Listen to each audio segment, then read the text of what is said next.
hoje nós temos um programa Ponto de Equilíbrio especial, com um convidado ainda mais especial. Nós vamos falar sobre os 21 anos da Igreja Mundial do Poder de Deus.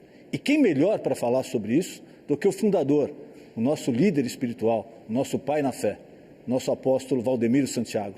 Apóstolo, muito obrigado por ter atendido o nosso pedido. Eu que agradeço, né? Aliás, o nome do programa é sugestivo, né? Ponto de equilíbrio. Quem consegue viver sem equilíbrio, não é verdade? Exato. O sujeito tem que ter o equilíbrio. Isso faz parte da inteligência que Deus nos deu, né?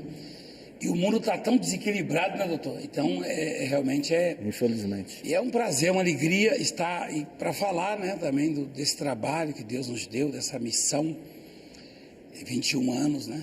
Eu agradeço e estamos aí para ouvir, responder as perguntas. Realmente estamos vivendo, desculpa aí, vivendo como quem sonha, né? E as muitas frustrações que tivemos ao longo desses 21 anos, na verdade, são insignificantes perto das vitórias, das conquistas, das alegrias. Eu até comentava que as frustrações, elas são permitidas por Deus para que tenhamos o equilíbrio. Exato. Aí vamos aproveitar o nome do programa, né? Deus quer que tenhamos equilíbrio, que raciocinemos, enfim, que nos situemos, né? Porque Ele é grande, nós somos pequenos, somos dirigidos por Ele. Então, para que tenhamos esse equilíbrio, a noção mesmo da vida, né? Como deve ser a vida, a conduta, enfim, o amor ao próximo, o temor a Deus, Ele permite as frustrações também, não é verdade? E ao contrário do que pensam, apóstolo, eu como pastor também, as pessoas às vezes falam, mas a vida do pastor, a vida do apóstolo é tranquila, não tem problema nenhum, vocês estão no altar pregando. É lógico, não existe nada melhor do que pregar a palavra de Deus. Mas nós enfrentamos muitas, mas muitas dificuldades para poder exatamente pregar a palavra de Deus. Não é nada para nós, não é um projeto nosso. O projeto é a pregação da palavra de Deus. E as pessoas às vezes não entendem, mas é bíblico, né, apóstolo? Porque se nosso Senhor Jesus foi perseguido, imagina nós que não somos nada perto dele. É verdade. E nós podemos usar as Forças Armadas, o papel das Forças Armadas e o seu valor numa guerra, né? Os que estão à frente, os que comandam, normalmente os que estão à frente ali, eles sofrem os bombardeios, os maiores bombardeios. Então, nós estamos à frente dessa batalha, né? Quando chega naqueles que estão lá atrás, nós já apanhamos bastante, não é verdade? E exibimos aí as nossas cicatrizes. Verdade. Então, é natural que tenhamos tristezas, às vezes. Somos de carne e osso, né? Como o senhor falou, o santo, ele chorou, né? Imagina os pecadores que somos nós, não é verdade? E voltando, esses 21 anos, apóstolo, a gente lembra de algumas passagens. O senhor estava pregando a palavra, eu estava lembrando quando nós estivemos lá, isso já tem 15 anos, quando nós estivemos conversando com o Marcelo Carvalho lá na Rede TV, que foi quando a gente conseguiu entrar ao ar pela primeira vez numa rede nacional, né? Foi em 2005 e nós conseguimos aquele horário, não sei se o senhor lembra, das 5h30 às 6h30 da manhã. E quando a gente fechou o negócio... Uma dádiva, né, de Deus. Misericórdia. E quando nós fechamos o negócio com o Marcelo, para você que está assistindo, quando uma igreja vai comprar um horário na televisão, ela tem que pagar adiantado. E nós fomos lá, conversamos com o Marcelo, Deus tocou o coração dele, ele facilitou para a gente pagar 20 dias fora o mês, o senhor lembra? Então, geralmente paga-se adiantado, porque não tem garantia, né, de receber. Mas ali foi uma coisa, quando a coisa é de Deus, exato, a gente percebe logo. E o carinho que nasceu, sabe que esses dias, depois de muitos anos, num programa dele, que ele faz um programa que é Mega Senha, isso, ele colocou a minha imagem lá, não sei se você percebeu, falando e com carinho. Exato. Aliás, nós precisamos voltar lá, porque eu sou muito grato a eles, ao Marcelo, ao amigo, à Rede TV. Porque se tem uma rede de televisão, uma emissora que respeita a obra de Deus e sobretudo, essa obra, esse ministério, aquela família ali, aquele povo ali, do pessoal que forma a Rede TV. E eles gostam muito do senhor. O carinho. O senhor também fez parte daquela equipe ali, né? Eles sabem do que o senhor produziu e foi tão útil lá. E Deus lhe chamou para a obra. Então, realmente foi uma coisa, ali foi uma grande porta, né? Ali foi uma confirmação, porque é feito de ciclos, né? Aliás, biblicamente falando, né? O senhor conhece a história das vacas magras, das vacas gordas, não é verdade? Ou das gordas na ordem, coisas magras. Então, são 7 anos. E o ciclo, hoje nós estamos no terceiro, estamos entrando no terceiro, né? Terceiro ciclo, 21 anos. Vamos entrar no quarto. No quarto. No quarto ciclo. E nós tivemos um terceiro de muita luta. E eu tenho certeza, eu sinto isso, chega a arder o coração, porque eu sinto que esse quarto ciclo, é claro que as lutas virão, como você falou, mas as vitórias serão mais marcantes ainda do que foram até hoje. Como essa foi uma grande vitória ter entrado na Rede TV na época. O senhor lembra que nós saímos de lá, a gente estava pensando que a gente não tinha nem dinheiro, mesmo contando os 20 dias só do mês, para pagar a primeira. Mas pela fé foi feito. Como aqui a aquisição desse imóvel, né, apóstolo? Também foi uma coisa... Isso aqui é um testemunho. É inacreditável. O senhor sabe, doutor, que eu encontro pessoas que não fazem parte da obra, não se envolvem com a obra. Até autoridades renomadas. E eles acompanharam a luta e eles comentam. Eles falam que aquilo foi um achado. Eu falei, não é um achado. É uma dádiva, né? Exato. É um prêmio de Deus. Então, pela perseverança, isso aí não é mérito nosso. Mas as lutas, as orações no monte, enfim, as ações contra nós, o senhor mesmo acompanhou de perto, quantas vezes eu e o senhor estivemos juntos nas delegacias, não é verdade? Hoje o carinho, o respeito e a maneira como somos recebidos é diferente. O senhor lembra que a gente era recebido com tapa na mesa, delegado. Quer dizer que você fez mais um milagre, né, Valdemiro? Você cobrou para fazer o milagre. Você cobrou tanto para fazer o milagre. E o outro lá, o senhor está sabendo que deram uma oferta lá não sei aonde, né? Exato. O senhor lembra? A família quer anular, não sei o quê. Então, as pessoas, quem está de fora, às vezes nem tão de fora, mas quem não está ali na frente de batalha, não sabe o que é fazer a obra de Deus. Então, exatamente. É para comemorar mesmo, 21 anos de luta. Na verdade, tanto o meu quanto o seu ministério, nosso ministério tem muito mais de 21 anos, né? 21 anos desse ministério. Porque o ministério que Deus nos deu já vem de muitos anos, né? Exato. Eu estou comemorando há 39 anos de ministério, 39 anos. E aí, doutor, é luta realmente, mas é uma coisa que no final das contas, assim, a gente tem uma sensação de bem-estar, ou seja, a coisa que é recompensadora, porque a gente sente a mão de Deus sobre a vida da gente. Se não fosse isso também, já teríamos acabado. Não, já teria desistido. As pessoas às vezes me perguntam, apóstolo, principalmente quem não conhece a obra, ou só vê pela televisão esporadicamente, falam, mas escuta, vocês fazem tudo isso pela fé mesmo? Qual a força que vocês têm? Qual a garantia que vocês têm que o serviço vai dar certo, que a obra vai crescer? E quando a gente fala fé, a pessoa, ela costuma dizer, quando você pergunta para a pessoa, você tem fé? A pessoa normalmente fala, tenho. Eu falo, mas como você define a fé? A pessoa não sabe definir. Qual a fé que nos move, apóstolo? É a certeza, a confirmação no coração, a revelação de Deus. A fé é uma revelação, né? Porque se eu pratico, porque como eu tenho um livre-arbítrio, tá? Eu não sou obrigado a acreditar. Também não sou obrigado a levar adiante aquilo que Deus me fez conceber, tá? É como um aborto, por exemplo, né? A mãe, ela concebe, uma mulher concebe, tá? Ela engravida, ela pode levar ou não adiante, mas abortar vai trazer transtorno, vai trazer uma série de complicações, inclusive no sentimento, na alma, não é verdade? E vai marcar a vida dela. E a fé, Deus nos concede, nós concebemos a fé. Eu posso levá-la adiante ou não, eu posso abortá-la também. É o que muita gente está fazendo. Na verdade, todo mundo recebeu uma medida de fé. Só que as pessoas não exercitam, não levam adiante, não cuidam da fé, e a fé acaba por entrar em extinção na vida da pessoa. E aí as consequências são gravíssimas, tá? Então, quando nós concebemos a fé, nós não podemos abrir mão dela, tá? E foi o que eu fiz, o Senhor fez, e todos que vivem pela fé e conquistaram pela fé, quem está de fora não entende isso, é difícil. Quer dizer, não dá para explicar a fé. O que eu tenho que fazer? Eu tenho que orar para que as pessoas, elas venham conceber também a fé, porque como é que eu vou explicar a fé? Eu explico muitas coisas, através da fé, mas a própria fé não dá para explicar.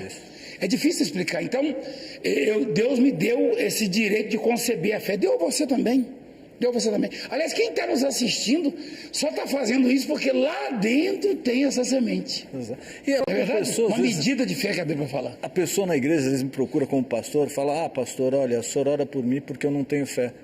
Eu falo: não, você está enganado. Pelo simples fato de você estar aqui na igreja, aí é que está. já é a sua fé. Você pode estar com a fé combalida, fraca, Aí etc. é a ignorância espiritual. É uma outra história, mas que você tem fé, tem. Mas Não, isso você vai acreditar na sua oração? É lógico, né? Tem que, exatamente, tem que para tirar a pessoa de casa de manhã e ela vir à igreja, já é uma demonstração de fé. Simples fato já é. Aliás, faz parte, né? Porque tem muitas coisas que são inconscientes, mas fazemos pela fé. Pela fé.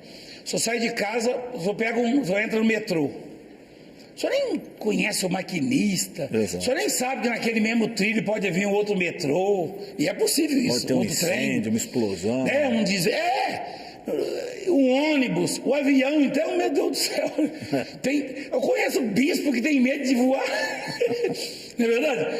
Então, eu me lembro lá na Alemanha, uma vez, teve uma turbulência, tinha um bispo, conheci um amigo nosso. Hoje ele é até uma grande autoridade política. Ele estava comigo com uma bispo lá em Frankfurt. Ele: ora aí, porque eu acredito na sua fé. Eu falei: então você tem fé, então só você acreditar que o avião não vai cair. Né? Então, a pessoa ela é inconsciente. Ela tem que ter consciência dessa fé e exercitá-la e praticá-la e alçar voos altos, como o senhor comentou aí. Como é que você tem certeza que vai dar certo? É a fé, a certeza é a convicção de que Deus está na nossa vida. Aliás, primeiro, para você ter fé, você tem que acreditar que a coisa não aconteceu pela evolução. Tá? Não tem a teoria da evolução, você tem que anular. Para ter fé, você tem que anular a teoria da evolução. É a criação. Criacionismo. É o criacionismo. Tá? Eu acredito no criacionismo. Né? Deus, ele criou todas as coisas. Aí a pessoa, é tipo da pessoa que se acha conhecedora de muitos assuntos, ela começa a pregar o evolucionismo, né? Não, que a evolução, o homem evoluiu de uma célula assim e tal. Eu não acredito nisso, eu acredito no criacionismo. Deus foi quem criou. Então esse negócio que foi evoluindo, eu vejo coisas na Bíblia que só hoje o homem está conseguindo implantar. Exato. Eu falo: meu Deus, pressupõe-se que na época todo mundo vivia como o homem da caverna. E não é assim. Não é assim. Né? As pessoas, lá no tempo do Noé, a técnica que empregar para fazer o vinho, muita gente faz. Aliás, o vinho hoje mais procurado e mais caro é feito como se fazia no tempo de Noé. Os calendários, né? Os calendários, a medição do tempo. Do tempo. O pessoal fica. A Bíblia fala tanto em relógio, eu não sei quem inventou o relógio. Inventou o quê? Às vezes inventou o quê? Muito tempo. Então, Deus criou. Então a fé começa por aí. Você tem que acreditar que ele existe e que é o que supre as necessidades dos homens, como diz lá em Hebreus. Né? O senhor sabe que que a imprensa não divulga isso. Quando é contra a palavra de Deus, existe uma relativa facilidade de se divulgar. Né? É espontâneo, você não precisa pedir nada. Fico polemizando. Enfim, é contra a palavra de Deus. Barulho. Vai rápido. Mas tem um estudo, você pode pesquisar aí na internet, que agora os cientistas chegaram à conclusão que a Terra parou durante um tempo de girar. É verdade. Quando foi? Você vai citar passagem bíblica para esse cientista? Ele fala: não pode ser. Fala: tá bom, então dá uma explicação melhor. Não tem. Até porque quem apareceu com essa teoria vai ter aí a sua glória arranhada, né? Frustrada, enfim. Porque nem é bom trazer para o lado bíblico, para eles não convém. Exato. A tirar o mérito do sujeito. E o homem, ele busca isso. Isso aí está dentro do ser humano. Aliás, a nossa luta na obra é isso. É ensinar os bispos, pastores, obreiros, reputar sempre a Deus as conquistas, as vitórias, atribuir a Deus, no caso, né, as vitórias, as conquistas, porque é comum a gente ser bem sucedido em uma determinada situação e começar, até pelo que o mundo nos apresenta, não, você Você é capaz. Você conseguiu. Você conseguiu. No meio por isso, você sabe que é. Você fala, põe lá aquela avenida lá. Eu fiz aquele viaduto. Só eu tenho competência para fazer. Ninguém conseguiu, tentaram antes de mim, né? Aí quando dá errado, ele fala, se Deus quiser, né? Abaixa a bolinha, né? Abaixa a bolinha, exatamente. Mas, doutor, interessante, né? A pessoa que começa a estudar a vontade de Deus, entender a vontade de Deus, ela cresce tanto. Porque essa questão que o senhor abordou aí, o sujeito, ele descobriu isso, mas ele não descobriu isso, porque isso já existia, é bíblico. E aquela questão que está em Isaías, que o sujeito descobriu, inclusive ele sofreu tanto transtorno por causa disso, né? O sujeito que saiu com a teoria que a Terra era redonda, né? Exato. Aí, e a perseguição que ele teve. Só que está escrito lá em Isaías, e Deus está assentado na redondeza da terra. Quanto tempo foi escrito isso? Milhares de anos antes de Jesus, olha lá. Sentado na redondeza da terra. É isso, não? Sobre a redondeza. Redondeza sugere o quê? Redondo. É redondo, né? Redondo. Então, se você ligar uma coisa a outra...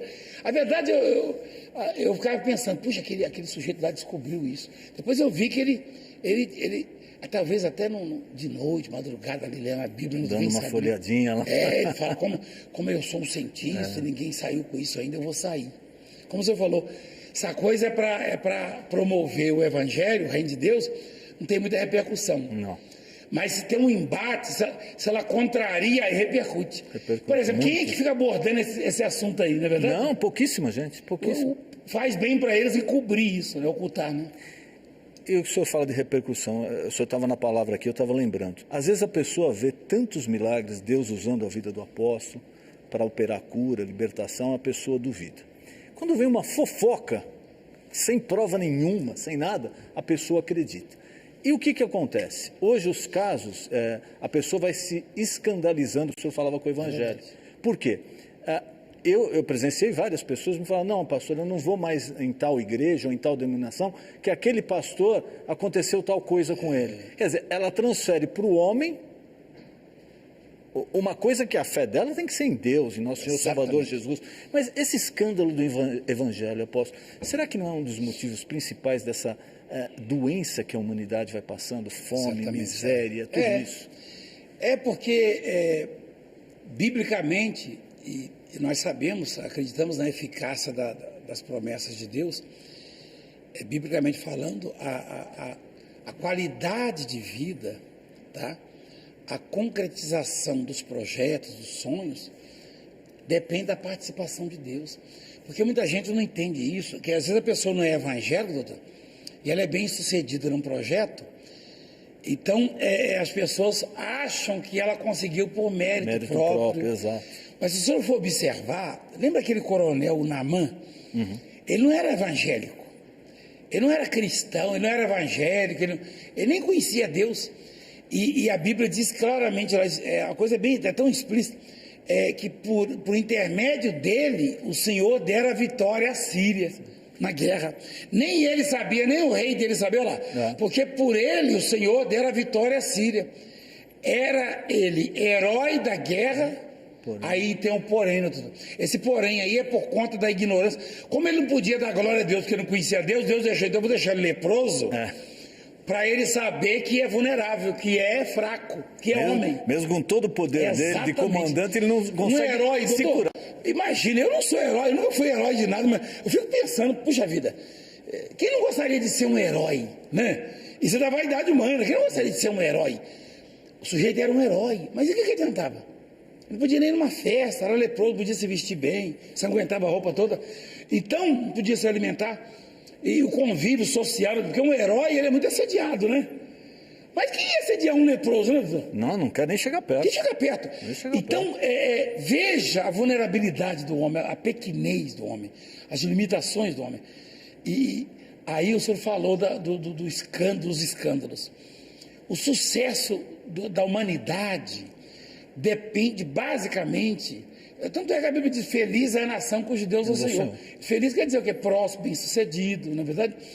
O senhor é uma pessoa que conhece muito o mundo, e conhece melhor do que eu ainda, países que eu também conheço, mas não tanto quanto o senhor, bem sucedidos economicamente, e outros projetos na área da saúde, tá? E democracia bem consolidada, país justos, entre aspas, porque todo mundo tem, o ser humano... Problemas, né? Inevitável. Mas anos, luz, digamos assim, na nossa frente, não é verdade? E por quê? Por causa da palavra de Deus, da obediência à palavra. Exato. E a marca, e quando se refere a esse país, vamos dizer país protestante, país evangélico. Por quê? Ainda que tenham deficiências, eles levam o nome de cristãos.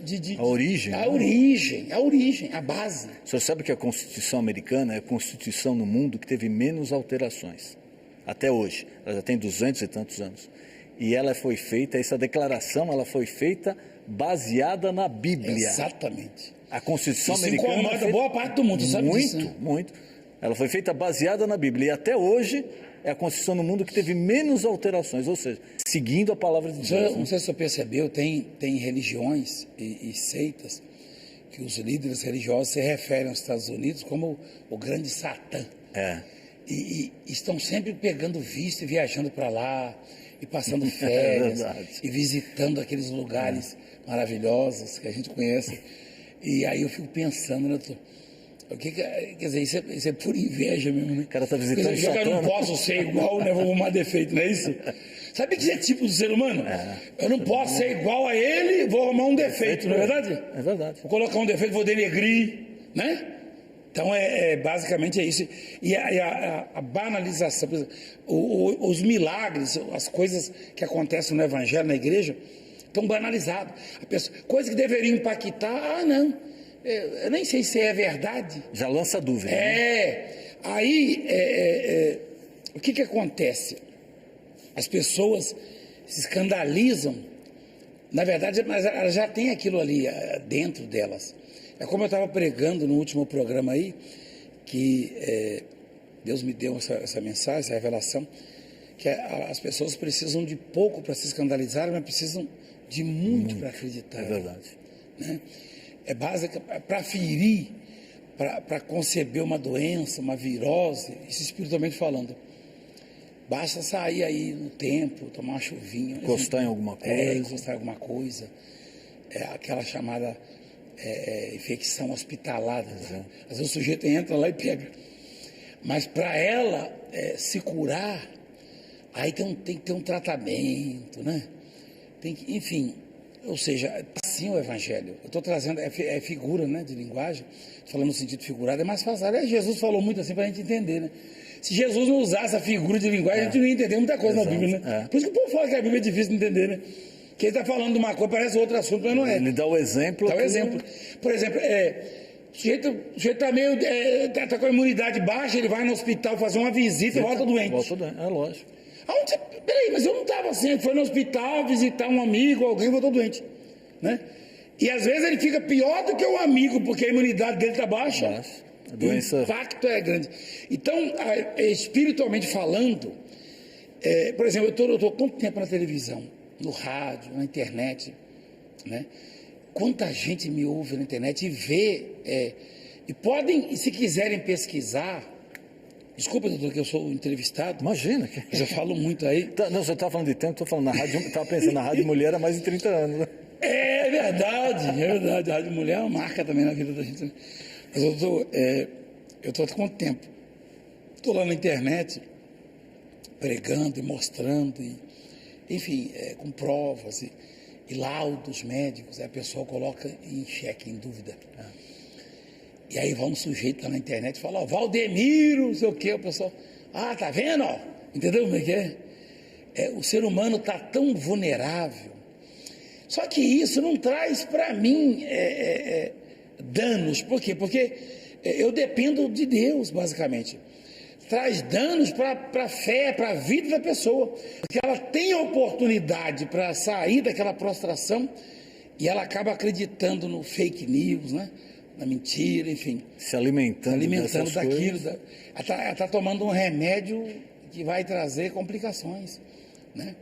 Quando o remédio que cura está sendo colocado de lado. Ela tem ele ali na cabeceira da cama. Está lá, é só pegar. Tem a receita, tem o horário certo, para tomar, não toma não. Eu só sabe disso aí. Eu sou do jeito do mato, né, da roça. Eu lembro, minha mãe falava assim, ó, o doutor falou, nós viemos lá na cidade, tem que tomar tal hora, largava o relógio, lá já, aquele relógio grandinho, você largava, tipo um despertador, largava, botava para despertar. Despertar no horário que tinha que tomar. No horário para tomar. Ah, não tomou. Você não tomou remédio por quê?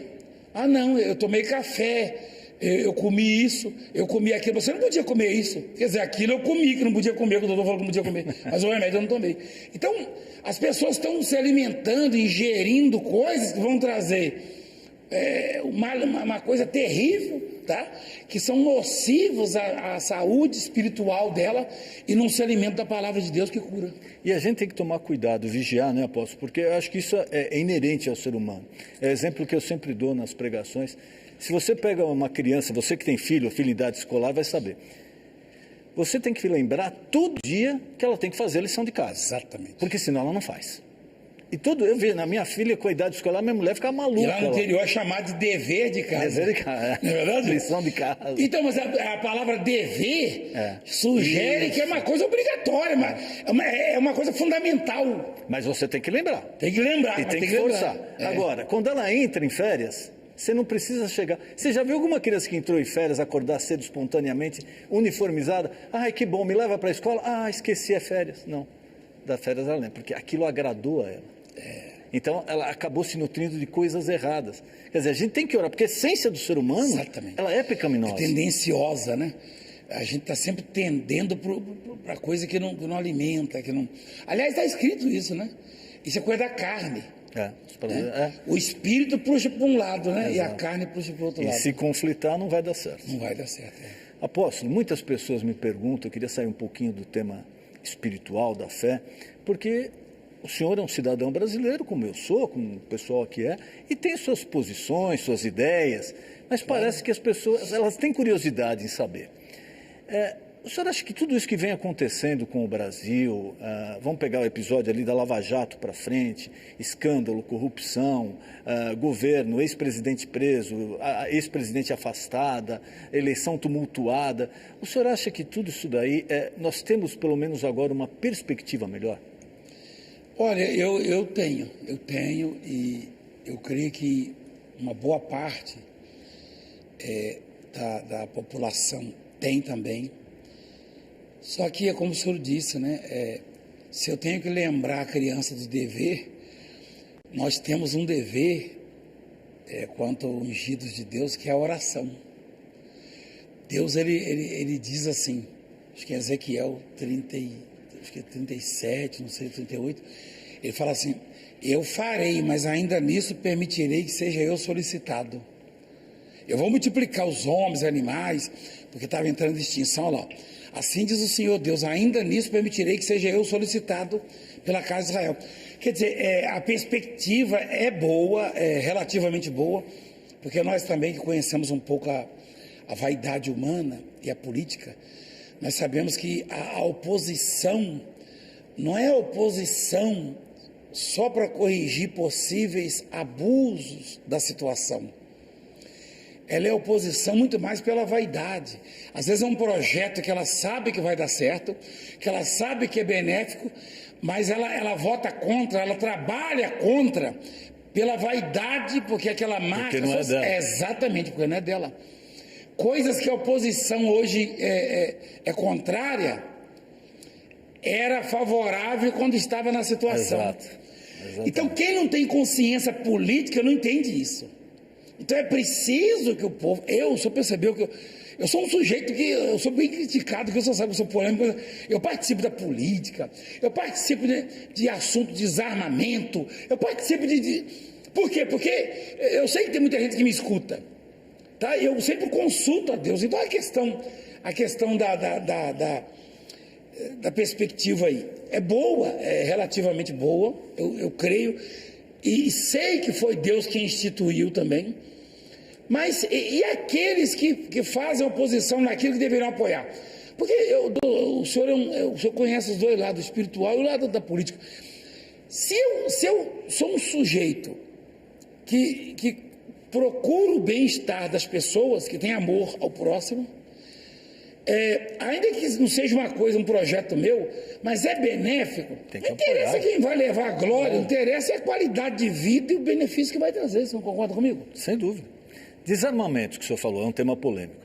O senhor é a favor ao porte, à posse ou ao porte de arma mais flexível? O senhor acha que isso vai contribuir para diminuir violência, aumentar? Qual a posição do senhor do Estatuto do Desarmamento? Doutor, isso é bem importante, porque é polêmico, mas eu tenho essa consciência já antes de conhecer a palavra. Por quê? Porque eu sou da área rural, eu sou do mato, tá? E eu sei que, como as pessoas são bem vulneráveis a determinadas coisas e assuntos e notícias, ou seja, os formadores de opinião, eles entram com facilidade na mente das pessoas. Então tem aquela parte que bombardeia o povo, dizendo que se liberar porte vai trazer isso, vai trazer aquilo outro. Olha o que tivemos agora. Exato. Aí eu pergunto, aquelas pessoas, aqueles jovens, eles têm um porte de arma? Não, eles não tinham porte de arma. Então, digamos que eu proíba, digamos que eu tenha autoridade e proíba o porte de arma. Isso vai deixar de acontecer? Não vai, porque aqueles que praticam isso... Aliás, eu queria que alguém se apresentasse e provasse que esses autores dessas barbáries aí tivessem um porte de arma no documento. Não tem. Não tem porque são fora da lei. Exato. Isso é gente má, gente que carrega o ódio, gente... somos chamados de desordeiros, que a gente fala lá. Então, deixa eu dizer uma coisa para o senhor, com um testemunho, tá? O meu pai, por exemplo, morreu com quase 80 anos e desde menino sempre teve arma. E nunca matou ninguém, nunca ameaçou. Lá na roça, lá no meio do mato. E as pessoas, com esse advento que aconteceu, infelizmente, essas crianças que morreram, tem gente ainda falando que isso deve-se. Porque tá vendo? Vocês querem liberar porte de arma. Mas isso é um sujeito que tem animosidade já contra o atual governo e não se conforma da derrota que sofreu. Tudo que ele puder usar para arranhar a imagem, ele vai fazer. E sabendo que as pessoas são vulneráveis e recebem as notícias e absorvem. Então, deixa eu continuar esse testemunho. O senhor sabe que a classe ruralista ou as pessoas do campo são as mais amáveis, as mais simples, e o índice de violência é o menor, a solidariedade lá é uma coisa tremenda. O senhor sabia que lá a fraternidade, lá dividem literalmente o pão. Eu lembro que a gente não tinha o que comer, o vizinho desconfiava e ia lá levar. Quando o vizinho não tinha, a gente ia levar. E o vizinho tinha arma em casa e a gente tinha. Armado. Todo mundo. Ainda hoje, eu desafio você pesquisar, visita os moradores rurais, todos têm a arma de fogo em casa e você não vê lá, matou fulano, fez isso, fez aquilo. Porque a arma perigosa é a animosidade que a pessoa traz, é o desamor, é o ódio que elas trazem, a inveja, tá? Então, se o senhor me perguntar, eu vou dizer o seguinte, é só olhar os crimes, porque quando morre assim, no atacado, digamos assim, quando morreram 10, aí como é a repercussão. Só que todo dia nos morros do Rio de Janeiro, de São Paulo, morre mais do que isso. E pessoas que portam arma sem ter autorização. A população do Brasil ela é quase a metade da população americana. E morre. Lá todo mundo tem arma. Aqui quase ninguém de bem tem arma. Exatamente. E aqui morre mais gente, claro, do que lá. Aliás, morre mais gente por ano no Brasil do que na guerra do Iraque. Exatamente. Quer dizer, ou seja, armas que entram de forma irregular, que vão continuar dando. Vão continuar, é óbvio. Se eu proibir o porte de arma, eu vou impedir os bandidos de contrabandear arma. Claro que não, pelo contrário. Só que aí eu vou deixar o cidadão de bem desarmado e o bandido armado. Com armamento cada vez mais pesado. O bandido vai estar cada vez mais armado e o cidadão de bem desarmado. Então não adianta você falar, mas ele é um pastor, formador de opinião, ele não deveria falar isso. Você acha que eu devo deixar o bandido armado? Nós temos que ter uma política que desarme o bandido. Uma política eficaz que desarme o bandido. Ou seja, aumentando a pena, né? Cumprindo a pena, né? Cumprindo a pena, diminuindo a é. corrupção, porque entra quem tem corrupção também. Exato. Se tiver corrupção, não entra, não. Não é verdade? Então, a gente vê isso. E lá na roça, eu escuto o pessoal falar, não, porque alguém me entrevistou, não, porque é o pastor. Ué, qual é o problema? Lá na roça, no interior, toda casa tem. Você tem uma espingarda lá, sabe disso. E tem que ter, né? Tem que ter, porque a onça vai lá no terreiro, o curi, o animal, a besta fera e ladrão também. O ladrão de gado, o ladrão de galinha, o ladrão, e ele vai para matar. O cara não vai roubar, ele vai para matar. E Deus nos dá o direito de defesa. Agora, uma coisa é o cidadão. Porque o que querem fazer é desarmar o cidadão. Cidadão, exclusivamente cidadão. Tem que desarmar o bandido. O dia que houver uma política que desarme o bandido, que não funcionou em lugar nenhum do mundo. Ninguém conseguiu ter esse controle. Não, porque tem muitos bandidos que são investidos de autoridade. Esse é o problema. Esse é o problema, você sabe disso. E às vezes as armas saem das próprias autoridades para os bandidos também. Tem essas armas exclusivas da Polícia Militar e Exército, como é que vai parar na mão do bandido? Então, nós não conseguimos comprar uma arma dessa. De jeito nenhum. Agora, o bandido chega na mão do bandido, como? Então, até porque o bandido não vai comprar arma em loja, não vai conseguir fazer um documento, não é verdade? Ele vai continuar fazendo isso. Aí, a opinião de cada um, né? Essa é a opinião. Eu não vou para agradar esse ou aquele, não, que eu sou contra, eu sou a favor de desarmar o bandido. Exato. É isso. O cidadão de bem tem que exercer os seus direitos. Ele é um cidadão de bem, ele é produtivo para o país, ele gera emprego, paga imposto. Ele paga imposto, ele tem que exercer os seus direitos. Ele tem que viver como um cidadão. País que eu e o senhor conhecemos que dão esse direito. Isso é muito... A democracia. Como é que eu vou falar em democracia se eu começar a tirar os direitos das pessoas de bem? Que democracia é essa? Não é verdade? Deixar só para o bandido. Só para o bandido. Que democracia é essa? Bandido não tem que se usufruir de democracia. O cidadão de bem tem que usufruir de democracia. Não é verdade? Então, eu tenho essa opinião. Porque a classe menos perigosa, digamos assim, a classe, é claro que tem um ou outro, tem distúrbio, tem problemas, mas a classe que menos oferece perigo é a classe ruralista. Povo simples, você sabe, você tem contato com eles, e eles são tão simples, e toda a casa tem. Um outro tema polêmico, aposto. Cotas raciais. O senhor é contra ou a favor? Tem que separar mesmo cota para o afrodescendente na faculdade? Eu sou contra a cota. Eu sou negro, né? Você imagina o quanto é constrangedor e é ofensivo para mim. Eu vou entrar lá numa faculdade e eu deveria conquistar esse direito. Eu deveria provar a minha capacidade e demonstrar a minha inteligência como ser humano. E aí eu vou receber aquilo ali porque eu sou negro, porque foi reservado para mim. Não, negativo.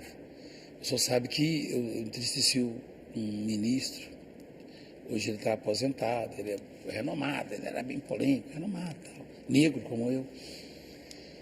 E ele me convidou para fazer uma palestra de da consciência negra para mais de 100 mil pessoas. Eu pedi desculpa, falei, ministro, eu não posso fazer isso.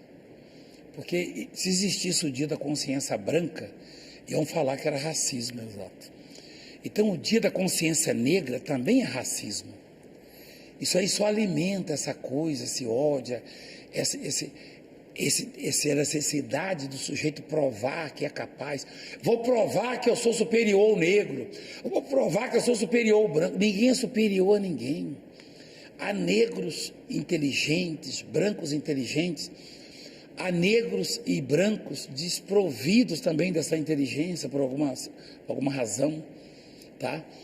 E você sabe que tudo isso é um exercício. Às vezes o sujeito é até preguiçoso também. Se ele exercita, ele não vai atingir a perfeição, mas ele vai chegar próximo, tá? Porque a perfeição só Deus. Mas se o sujeito é preguiçoso, não exercita, não tem jeito. O senhor sabe disso, a fé. O bispo que não trabalha quase, ele vai ter dificuldade para conduzir o culto com sucesso, não é verdade? Se ele exercita, ele vai conduzir com uma naturalidade. Foi naturalmente. Isso aqui que nós estamos fazendo aqui. Vê se o senhor está lendo ali um teleprompter. Você conhece a história, você foi diretor de televisão de ponta aí. Não era nem para estar fazendo ao vivo, né? É verdade. Não, e olha esse repertório. Não estou preocupado. Eu não gosto muito de estipular o horário por causa disso, entendeu? Quer dizer, a coisa é tão legal, né? Eu estou gostando desse debate aqui. Então, porque edifica.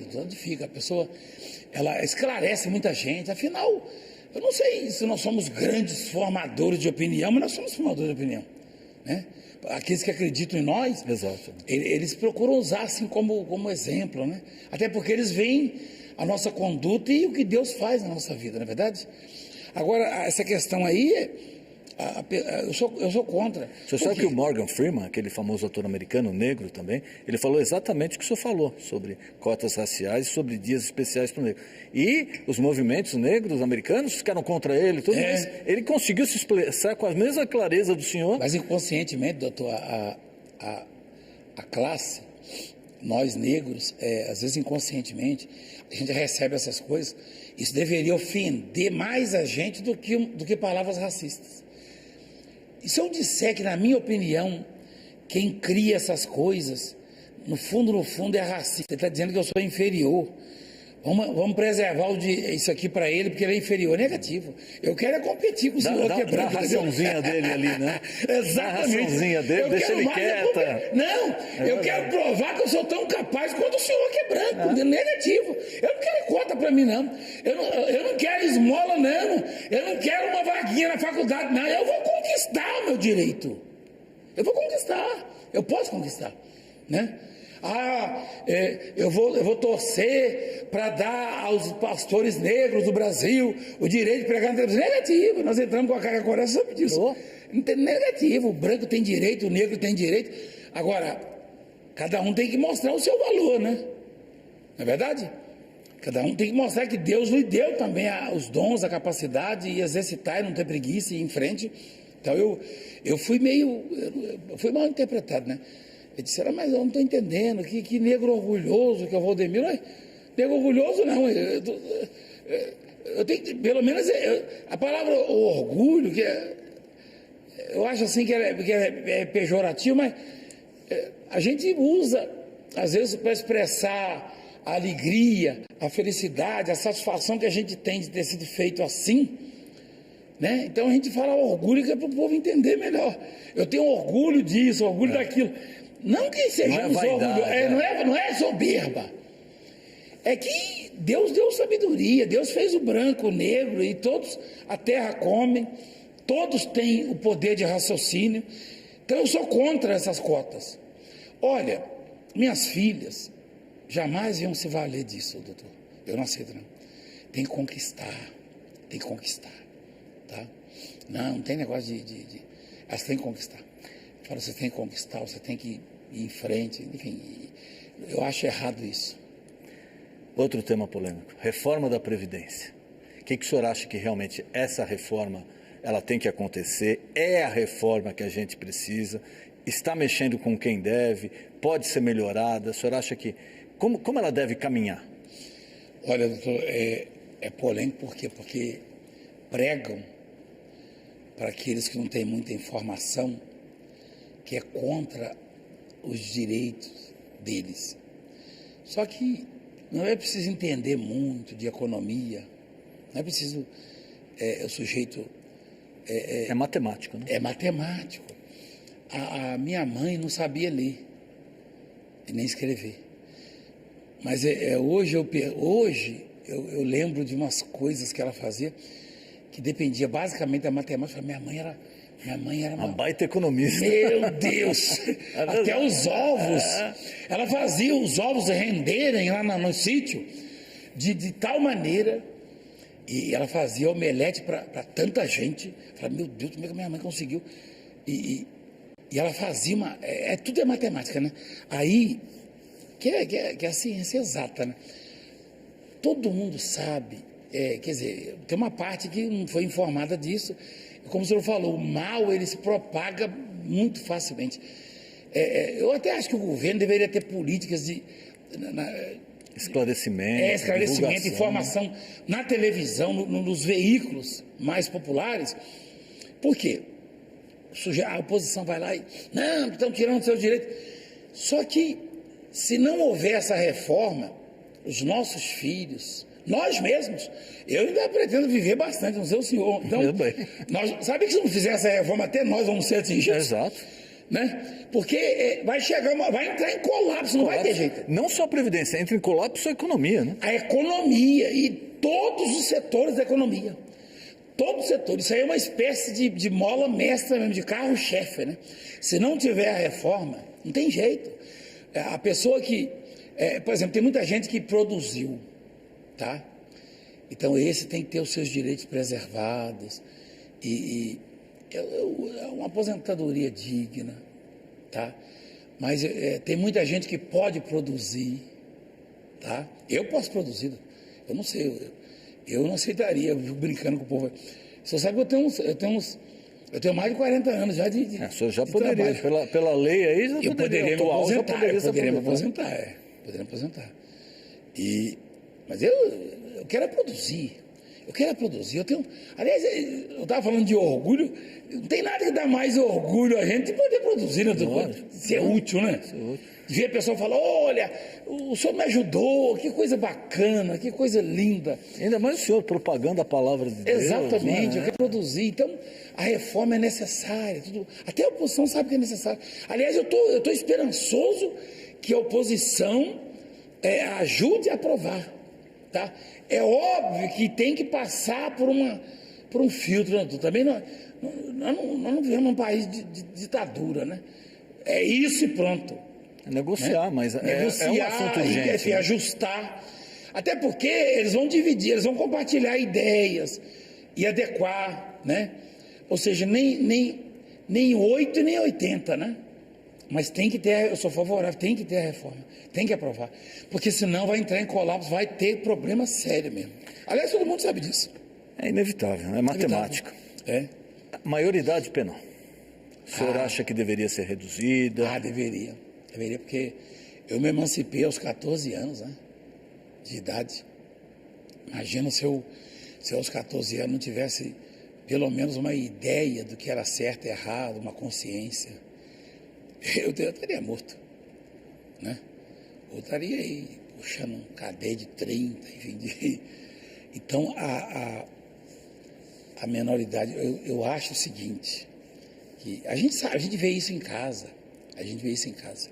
Eu já tive conversas, diálogos com as minhas filhas quando elas tinham 15 anos de idade, que eu falei, meu Deus, a cabeça das crianças hoje, dos jovens, totalmente diferente. Tá melhor, eu não sei se melhor, né?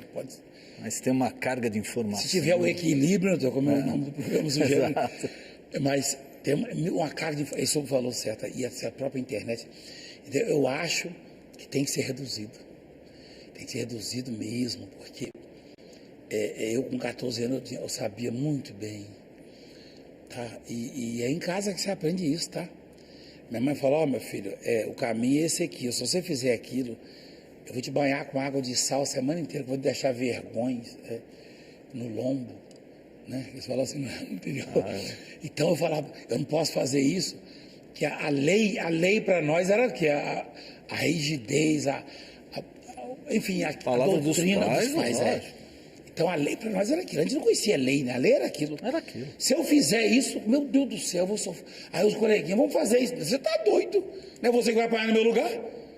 Então, hoje é até crime.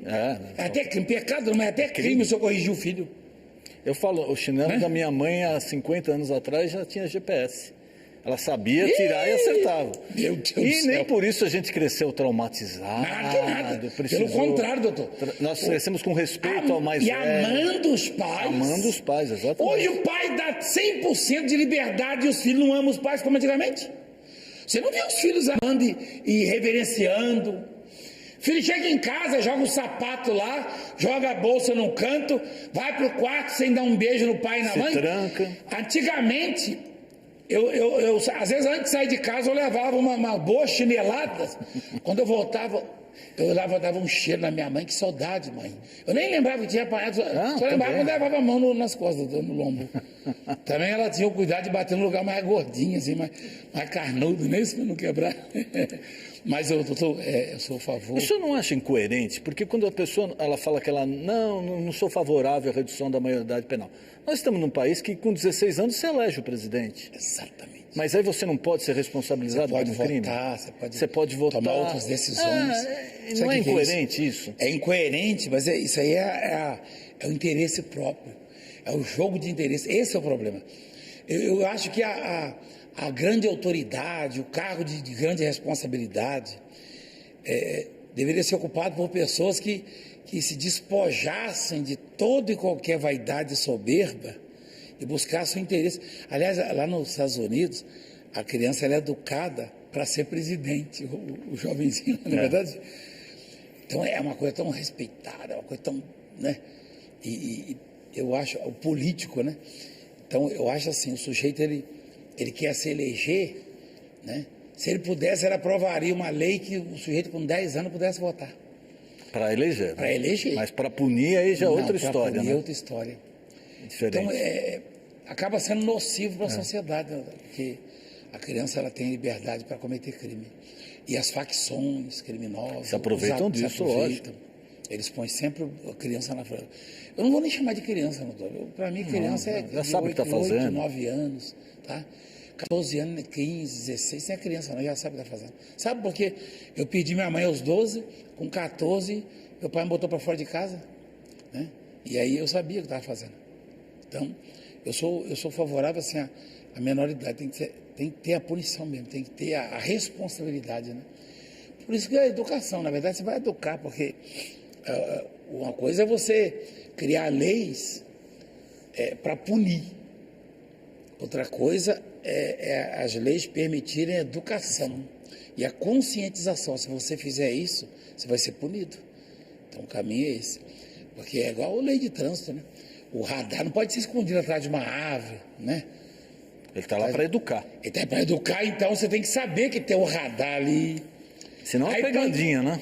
Porque se põe. Então, cadê a preocupação da autoridade? Não, que não pode deixar exceder a velocidade, vai cometer, vai provocar acidentes. Não está preocupado com isso. Não, vamos botar o radar escondido. Para arrecadar. Para arrecadar. Mas e o acidente que o sujeito pode provocar? Né? Então cadê? Tem que educar. Tem que primeiro educar, para depois punir. Reeleição, o senhor é contra ou a favor para governador, presidente, prefeito, os cargos do executivo? Eu sou a favor. Eu sou a favor porque se não tem reeleição, eu acho que o tempo é pequeno, porque está tão defasado, está tudo tão defasado. Isso é questão da Previdência mesmo. Isso aí se essa reforma tivesse acontecido aí há 20 anos atrás... Em 98 não foi aprovada por um voto. Aí. Porque o deputado entendeu errado, ele votou errado. É um negócio porque maluco. O sujeito se elege pelo carisma e não por estar preparado. Você lembra que eu falei isso aí? Aí o pessoal, por que você não é candidato? Eu não é minha área. O senhor nunca chegou a avaliar essa hipótese? Não, porque eu acho que tem pessoas que poderiam fazer muito melhor do que eu. Pessoas que são melhor esclarecidas, tá? Eu sei para que eu fui chamado. Então, esse camarada aí, se ele tivesse um preparo, teríamos tido Há 20 e 98. Há 21 anos atrás, o tempo, a idade, rapaz, estaria tudo melhor, a igreja estaria melhor, você sabia? Tudo melhor. A economia, a vida do povo melhor. E ele confessou que ele votou errado. E quem está com medo hoje dessa reforma estaria melhor também. Estaria melhor. Porque o sujeito não sabia, não sabe, porque eles não entendem muito bem. E ele confessou isso. Eu, embora não me sinta preparado, capacitado para exercer esses cargos, eu não vou ser hipócrita também dizer que eu não...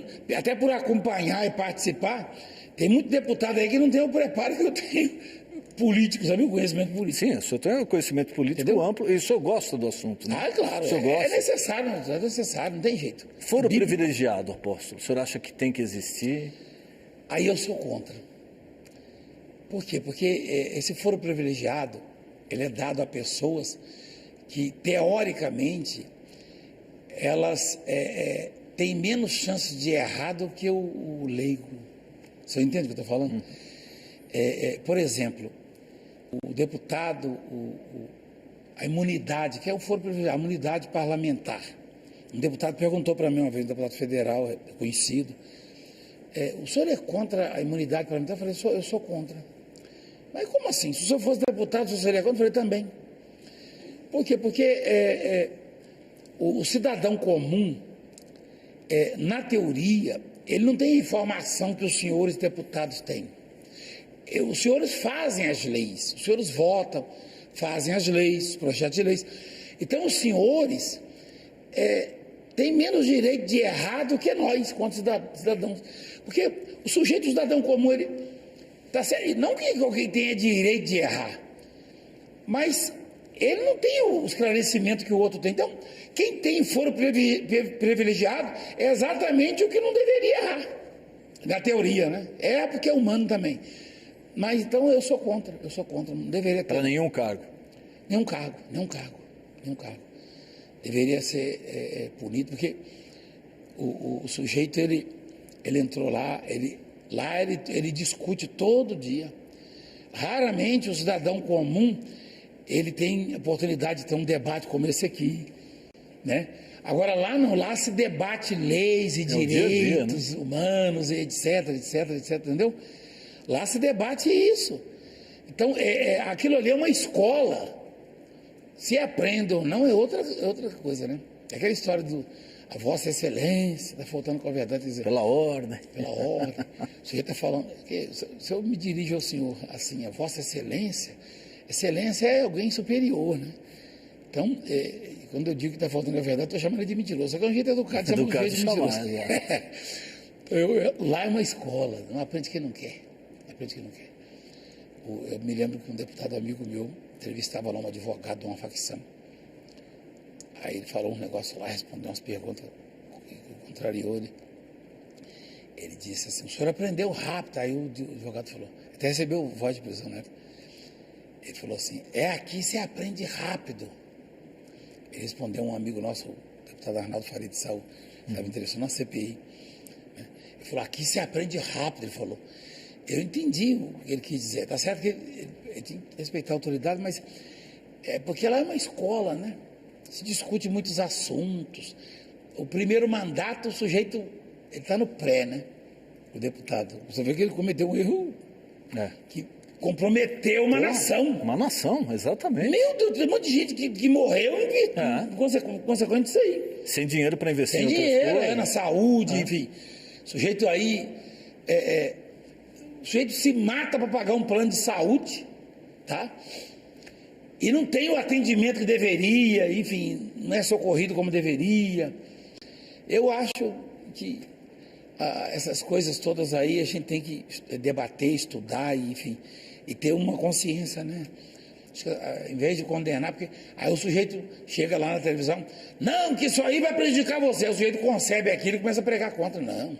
Sem saber a realidade do fato, né? Tem que ter responsabilidade também, quem é informador de opinião, né? Tem que ter responsabilidade. A Lava Jato, apóstolo, sei que eu queria já agradecer, tomando o tempo do senhor demais, mas é duro a gente ter essa oportunidade, né? O senhor tem uma agenda muito agitada, muito lotada, então, um tema também que é atual e muita gente de um lado, muita gente do outro. A Lava Jato. Muita gente se defende e muita gente ataca, fala que ela ultrapassou certos limites, né?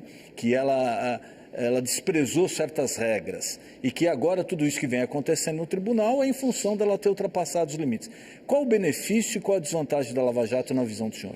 O benefício é grande, né? O benefício é grande porque o sujeito que é investido de autoridade, ele tem que ter responsabilidades e tem que saber que ele também é passivo, ele está sujeito, como a gente conhece nesse país. Democracia é isso. Ninguém está acima da lei, né?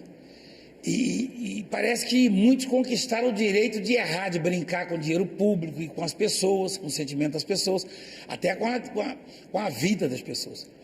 Porque o descaso, tá? E a falta de responsabilidade, tá? E a desonestidade levou muita gente a óbito. Você sabe disso aí. Quanto dinheiro foi desviado até de merenda escolar. Isso é um absurdo. De saúde, de remédio. Saúde, de ambulância. Então, ela é necessária Só que, como aqueles que a fazem, aqueles que fazem parte, que formam essa comissão, também são passíveis de erro, são homens, estão sujeitos a errar, tem que ter cuidado, se policiarem, para não ter a tendência, por causa de amizades, porque a Lava Jato vai punindo criminosos políticos, mas chega um momento que alguns desses vão aparecer ali na lista, mas são amigos daqueles que aplicam a lei ou as leis. Vai provada do veneno. Aí a imparcialidade, né, doutor? A imparcialidade. A eficácia da Lava Jato depende basicamente da imparcialidade, do senso de justiça, do sujeito ter que prender o pai, ou a mãe, ou o filho, ou o irmão. Eu vi lá no Paraná um delegado prendeu o irmão 70 vezes. Exato. E aí eu olhei e falei, alguém perguntou, mas você teve coragem? Ele falou, ele cometeu crime. Eu não estava prendendo o irmão, estava prendendo o criminoso. Você entendeu? Então a Lava Jato ela tem a sua eficácia e, aliás, a importância é gigantesca, né? Mas o cuidado tem que ser quanto, né? Às vezes o sujeito é amigo, né? Então, porque a gente observa aí que pessoas que exercem uma certa influência, às vezes tem dificuldade para cair para serem punidos, né? Pessoas que, pelo que conquistaram, né? E por outro lado, a gente viu pessoas também extremamente influentes e renomadas sendo punidas. Isso aí dá credibilidade à Lava Jato, não é verdade? E aquela história, pau que dá em Chico dá em Francisco. Exatamente. Né? Não pode... O senhor sabe que no passado... Não, era uma coisa impensável. Até 10 anos atrás, você achar que um ex-presidente está preso é totalmente inconcebível. Que um presidente do Senado, que um político tradicional tivesse cumprindo pena, não dá para imaginar. Que essas comissões que são criadas dependem muito da imprensa também, da imparcialidade da imprensa também. A imprensa forma opinião. E esse dia eu abordei um assunto, ainda dentro dessa pergunta que o senhor fez, abordei um assunto que é bem polêmico, até fui xingado na internet, e uns aplaudiram, né? É sempre assim, né? Ninguém é unanimidade, né? Nem Nosso Senhor foi. O santo foi, né? Mas o pecador. Mas eu e o senhor acompanhamos uma situação, há muitos anos, de um pastor que ofendeu uma religião, teria chutado uma imagem, e ele ofendeu uma religião, e a imprensa caiu matando, e a justiça, enfim, o sujeito teve direitos, né? Inclusive, foi advogado dele. Então, aí o senhor sabe muito bem o que eu vou dizer. Aí esses dias eu vi uma televisão de ponta entrevistando pessoas que criaram que a imagem que a população, que a sociedade tem de Jesus Cristo na cruz é de um homem desnudo, sendo humilhado. Aí eles sugeriram à sociedade que o diabo teria derrotado Jesus Cristo. Imagina se fazem isso com símbolos de religiões milenares, tradicionais. Quer dizer, o senhor falou de pau que dá em Chico, dá em Francisco, foi isso que eu questionei. Eu falei, por que a repercussão não foi a mesma? E as televisões, pelo contrário, jornalistas que eu e o senhor admiramos, entrevistaram como se eles fossem heróis. E eles confessaram que fizessem isso para nos provocar mesmo. Quer dizer, a falta de tempo. É claro que eu, o senhor, nós que temos a clareza, o esclarecimento, a sabedoria espiritual, aquilo que Deus nos deu, sabemos que ali Jesus não foi representado por ninguém. Eu não posso dizer o mesmo contra Satanás, né, doutor? Porque esse sujeito presta tal papel, ainda que inconsciente, ele está representando o Satanás. Súdito dele. Mas se tem um que não foi representado ali, foi o nosso Jesus, que é rei. O senhor viu falando isso no altar? Jamais estaria numa festa daquela. Deus me livre, uma coisa dessa, uma coisa da carne. Então, mas é isso que sugeriram às pessoas. E até muitos evangélicos estão chateados demais com isso. Eu falei, não, você não deve ficar chateado. Mas cadê a reação? Cadê o pau que bateu no Francisco não deu no Chico dessa vez? Pelo contrário. E já está caindo no esquecimento. Daqui a pouco ninguém mais fala. Não. Falam e saíram como pessoas, não, que criatividade, né? Que, olha, polemizaram, tem que ser assim mesmo. Da outra vez não foi assim. Agora, pergunta se eu concordo com o que o pastor fez. Eu não concordo. Eu não concordo. Porque não se pode ofender. E se a pessoa não tem um conhecimento da palavra, a reação vai ser terrível. Pelo contrário, vai vacinar a pessoa contra a palavra de Deus. Não é assim? Não tem que ofender ninguém. Respeitar a fé. Tem que respeitar a religião das pessoas, as religiões, enfim, o pensamento. Aliás, isso aí arranha a democracia. Né? Você tem liberdade de expressão, de culto, né? Eu prego a palavra de Deus, então eu prego do jeito que ela é, e Deus é quem vai tocar o seu coração, e pelo fruto conhecereis a árvore. Apóstolo, eu estava voltando da igreja domingo, eu pensei no senhor. Eu saí do culto aqui, já tinha passado o carnaval, eu não consegui chegar em casa porque fecharam a Consolação, a Paulista, várias ruas. Eu tive o mesmo problema. A prefeitura gastou um dinheirão com sanitários, aqueles químicos, patrocínio, e colheu o meu direito de ir e vir.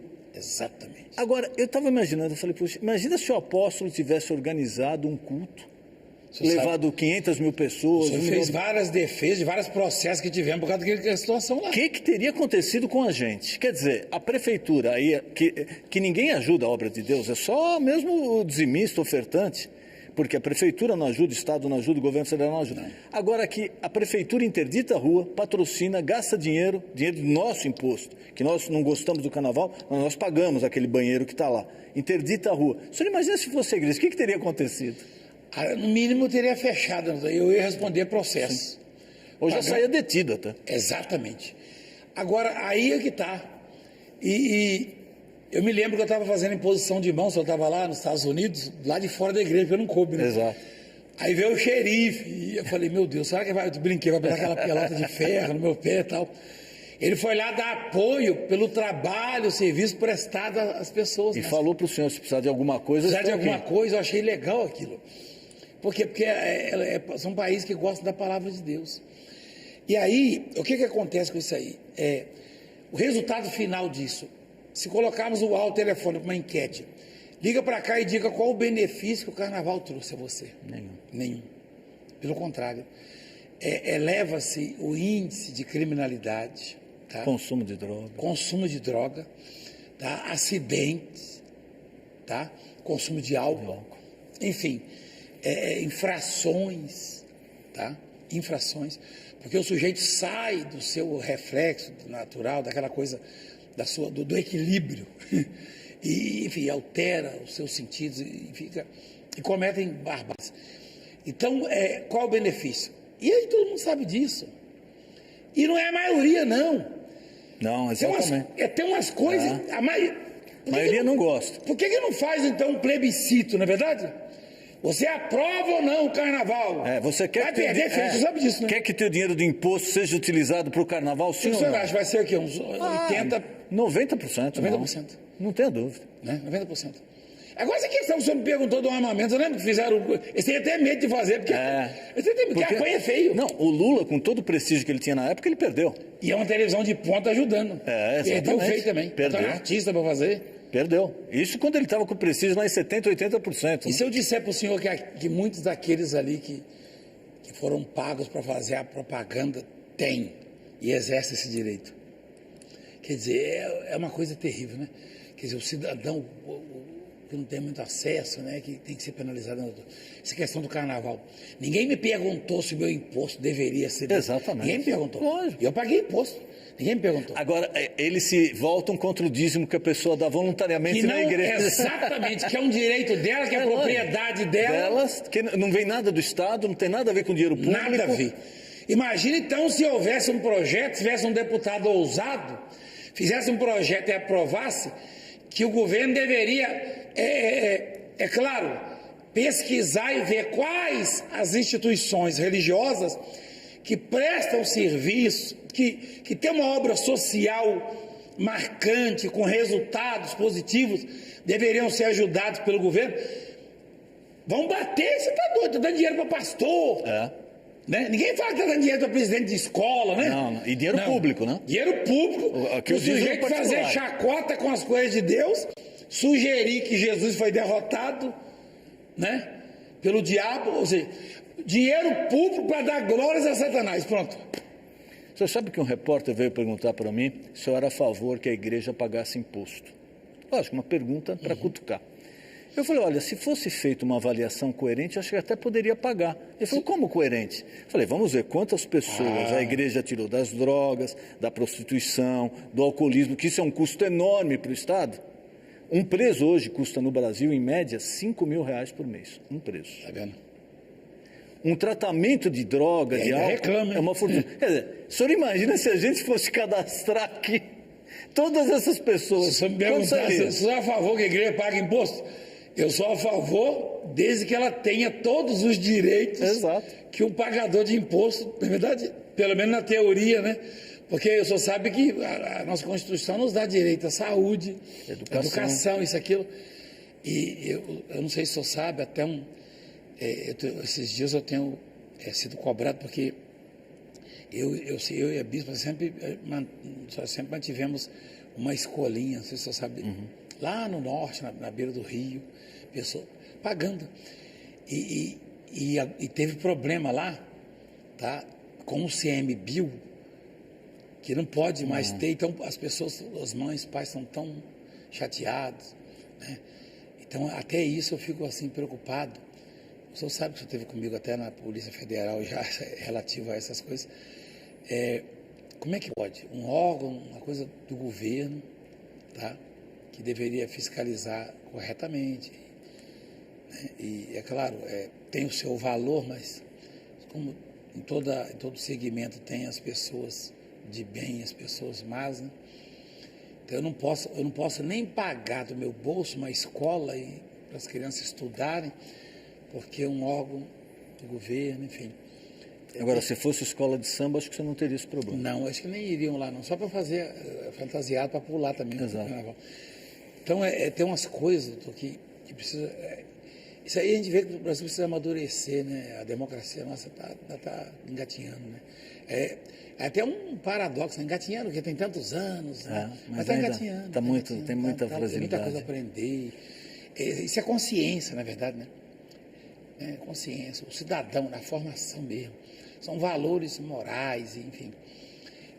Temor a Deus, né? Temor a Deus. Temor a Deus. Falta o temor a Deus. Falta o temor a Deus. Porque tendo temor a Deus, o temor é o princípio da sabedoria, né? Tudo vem daí. Olha só, é o princípio da sabedoria. Eu sou formado nisso. Puxa, como você é sábio. Mas o temor a Deus é o princípio da sabedoria. Então pronto. Agora, essa questão aí, né? Mais essa. Como é que o sujeito vai pegar um imposto que era para investir em saúde, educação? Quer dizer que escola de samba. Aí o sujeito leva lá uma meia dúzia de crianças abandonadas numa escola. Olha o que o carnaval faz. O quê? Na igreja. Não é verdade? O que faz? O senhor sabe muito bem. Tem muita coisa que é feita mais para... Até às vezes, eu tenho muito amigo e membros da igreja que são jogadores de futebol, né? Um deles me confidenciou assim, olha, os nossos conselheiros, eles falam assim, você não precisa fazer uma coisa expressiva, mas você está ganhando tanto, você tem que adotar aí uma meia dúzia de crianças. É feito midiático só, né? Eu já vi até religioso fazer isso. Vamos adotar para poder, entendeu? Causar uma impressão. Está errado. Vamos adotar para socorrer, para ajudar, para salvar. Mas só para ter uma boa imagem, você está preocupado com a imagem dele. Então, eu acho assim, o político tem que ter uma boa imagem? Tem. Mas, se ele está lá na política e ficar preocupado só com isso, se ele não tiver amor ao próximo, temor a Deus, ele não vai fazer nada para beneficiar, ele vai fazer para abrir portas para ele. Exatamente. Melhorar o nome Balcão dele. do negócio. Exatamente. Para ter uma imagem de herói, né? De bom político. E aí deu no que deu, né? Político que até eu e o senhor já admiramos no passado. Verdade. E a gente chegou um momento que foi uma decepção para nós. E eu conversava, enfim, admirava. Mas o sujeito conseguiu maquiar a coisa de um jeito, né? Que até a gente foi... Ou até entrou com um coração bom, mas lá se contaminou. Está escrito isso. O nosso coração, está lá em Jeremias 17, o nosso coração ele é muito vulnerável, né? Ele é desesperadamente corrupto. Exato. Então, por isso que Deus tem que estar sempre no nosso pensamento e sentimento, porque o coração é isso, né? Tá bom? E a mega imposição de mãos, posso falar um pouquinho pra gente aí? Isso aí daria mais uma hora de programa. Como tocou no seu coração para isso acontecer? Foi uma coisa assim muito, muito grande mesmo. Foi de madrugada, assim, Deus, eu orando a Deus. Falei, Senhor, tem tanta gente precisando de milagre. Mas não é aquele milagrinho, aquela coisinha. Não é o paliativo, não. É coisa para impactar, para mudar a família, para mudar o casamento, para mudar a saúde, para prosperar. Você viu o que está acontecendo? Tomara que não venha nos incomodar aqui fora. Não vamos falar, não. Vamos falar. Mas que coisa, hein? Mas se começar a incomodar, a gente vê se o São Paulo cede o Morumbi, o Corinthians cede o Itaqueirão. Eu nem sei se cabe mais gente que aqui, não. É verdade. Acho que o do Palmeiras aqui não cabe, não. Não, né? cabe não. Cabe não, né? Não. E também só Morumbi mesmo. Não é estratégico como o Braz aqui também, ali, o do Palmeiras. Mas quem sabe, né? O Sambódromo, pronto. Acaba com esse negócio de carnaval, a gente faz lá, né? Mas aí, pelo menos, eles vão exigir tanta coisa da igreja. Mas tinha tanta ambulância lá no carnaval. Se eu pedir para botar na igreja, eles põem tanto assim. Eu vou ter que pagar na ambulância, né? Mas aí, vamos lá então, a mega imposição de mãos, que coisa, hein? Deus nos deu isso. Você sabe que quando começa a dar lá para quarta-feira, quinta, sexta, o coração começa a ficar. Eu até peço a Deus, controla a minha ansiedade. Olha só a imagem. É muito grande, doutor, é muito grande. Todo sábado, né, Paulo? Já é o terceiro sábado. É maravilhosa, é extraordinária. Eu até recomendei os bispos que fizessem nos estados também, porque é muito forte. E Deus tem operado milagres. Tem operado maravilha, assim, que a gente fica impactado. A pessoa passa lá, a gente nem sabe. Ela chega lá, bispo, eu queria contar, eu passei, como é que eu arrepio? Eu passei ali agora, aconteceu isso, eu não estava enxergando, passei ajudado, eu vim carregado. É uma coisa extraordinária. E o homem de Deus, como é que está aguentando fazer tudo isso? O que o senhor faz? Começa a imposição, agora vai começar cedo ainda, né? 10 da manhã, vai até 7 da noite com o culto. 8 da noite. Aí o senhor faz 7 em Santo Amaro, 10 no Brás, imposição Mas de Deus Deus fortalece. Eu até tenho comigo que a própria imposição de mãos me alimenta, é tão extraordinária. Porque quando eu estou botando a mão no povo, eu estou botando a mão na minha vida. Isso é. Não é verdade? E é uma coisa assim extraordinária mesmo, que as pessoas têm que vir, porque é como tem um bispo aqui que é militar, tem alguns que são militares.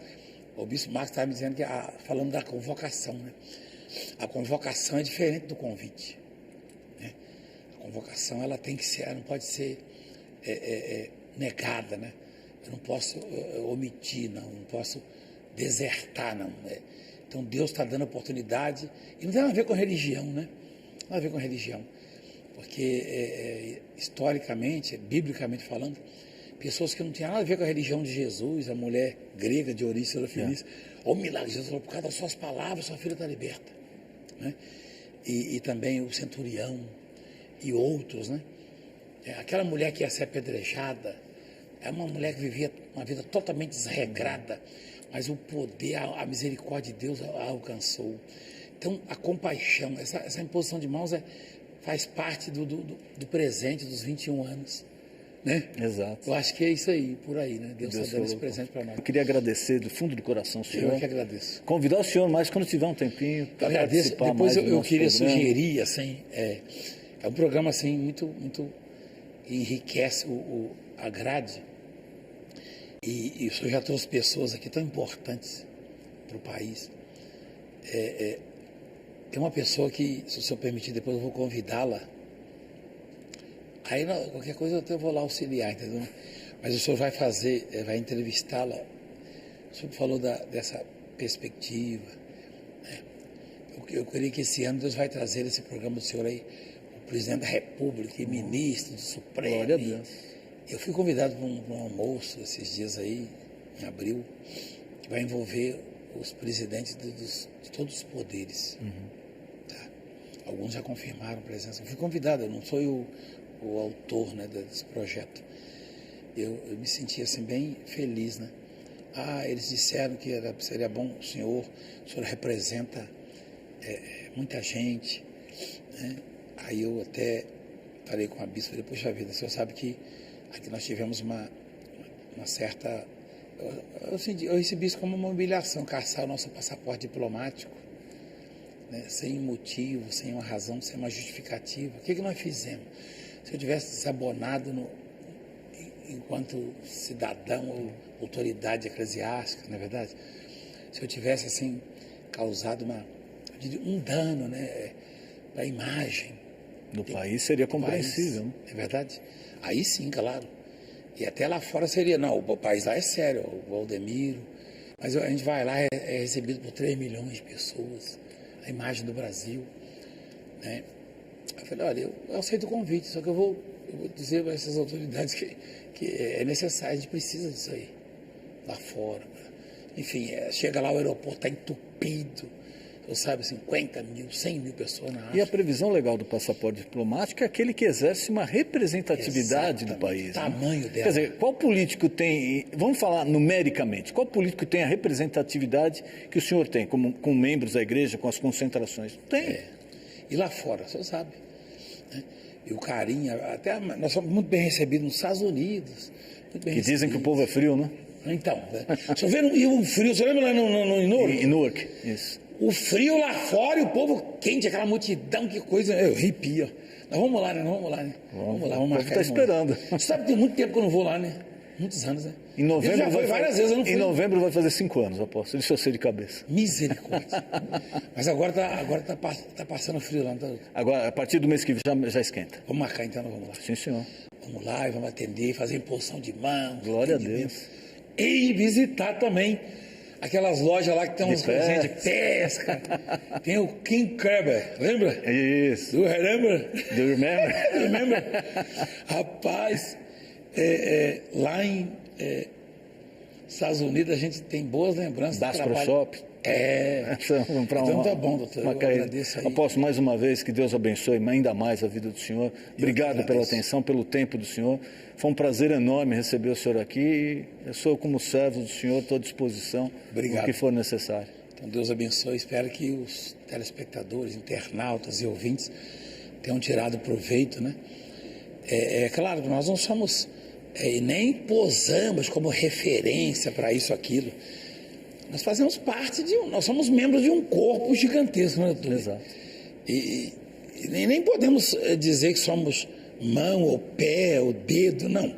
É onde Deus nos colocar. O importante, se Deus quiser, onde Ele quiser. Exatamente. O importante é ter consciência e contribuir. Deus abençoe. Obrigado. Programa Ponto de Equilíbrio.